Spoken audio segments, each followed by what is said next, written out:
Bonjour, il y a une asso pour ça, reçoit Jean-Luc Poisson. Il est chargé de développement du fonds de dotation Eau et la Terre.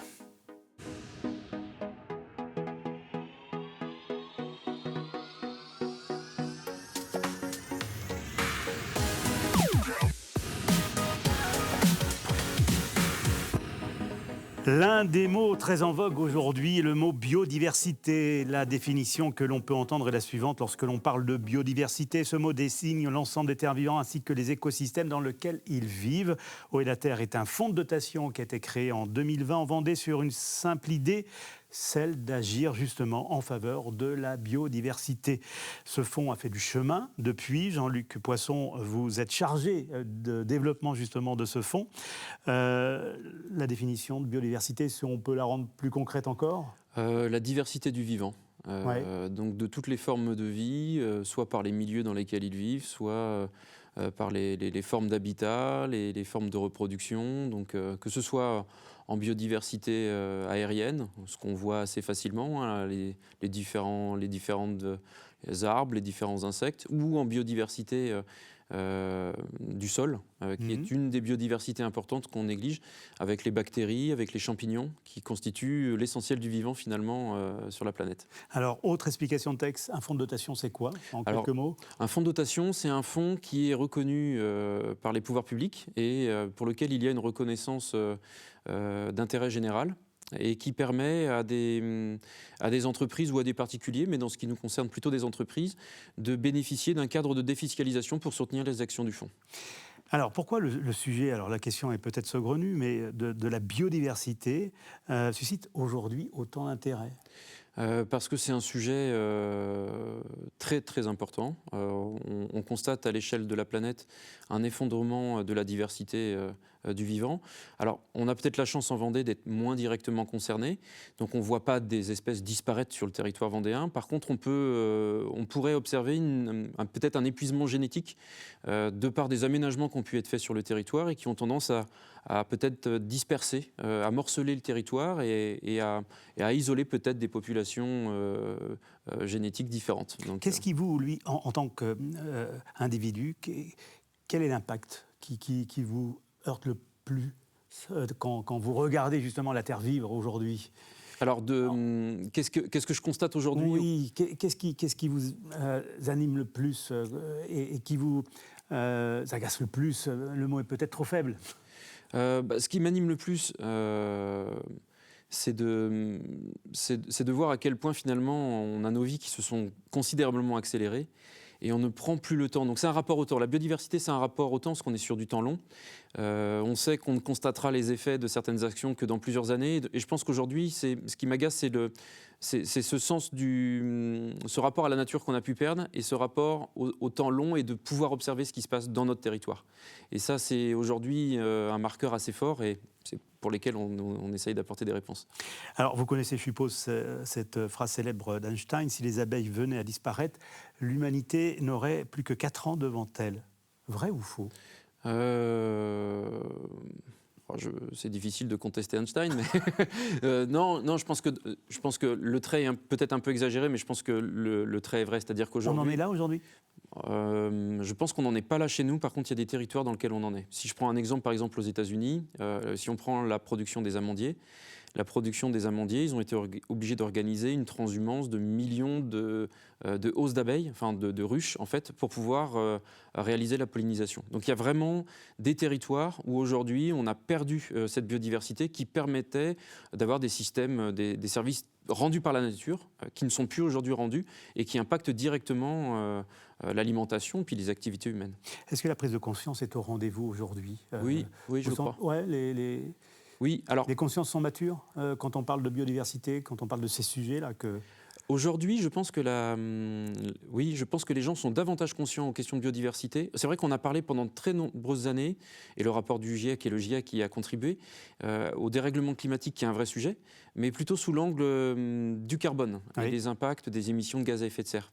Et en fait, aujourd'hui, même si les experts le savaient, que changement climatique, climat, carbone et biodiversité sont directement liés, on avait tendance à négliger la biodiversité parce que c'est beaucoup plus complexe à appréhender. Et aujourd'hui, je crois qu'il y a davantage d'études qui sont publiées pour rendre compte de ces impacts-là et de ces corrélations. Je pense qu'il y a une sensibilisation quand même grand public qui est faite, et on le voit d'ailleurs sur la nouvelle génération qui arrive, qui mobilise beaucoup aussi les parents et les adultes. Et puis moi, je le vois dans le monde de l'entreprise, où certaines entreprises voient directement l'impact que ça peut avoir sur leurs activités économiques.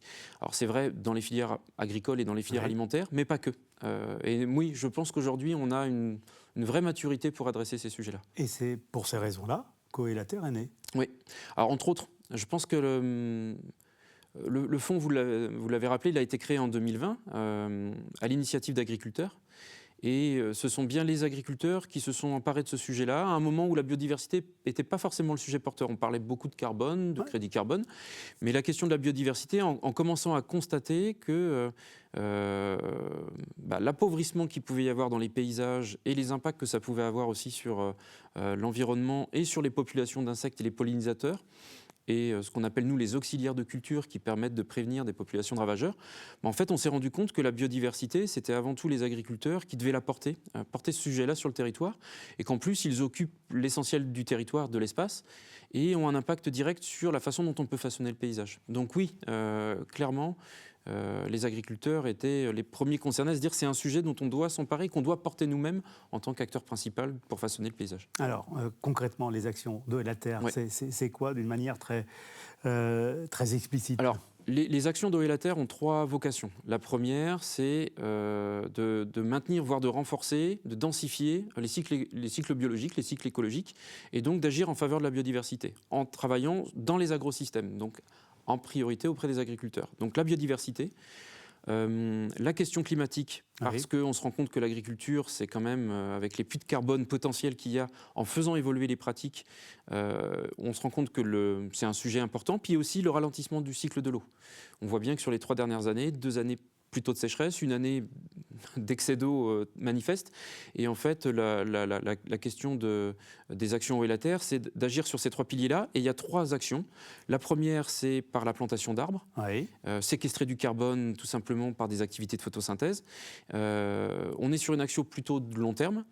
Le temps long. Le temps long, exactement. Soit par de la plantation de haies. Donc, ça fait un peu plus de 70 km de haies qu'on a pu contribuer à planter depuis 5 ans. Soit par la plantation d'arbres dans le cadre de parcours en agroforesterie, donc plus des arbres dans des zones de pâturage.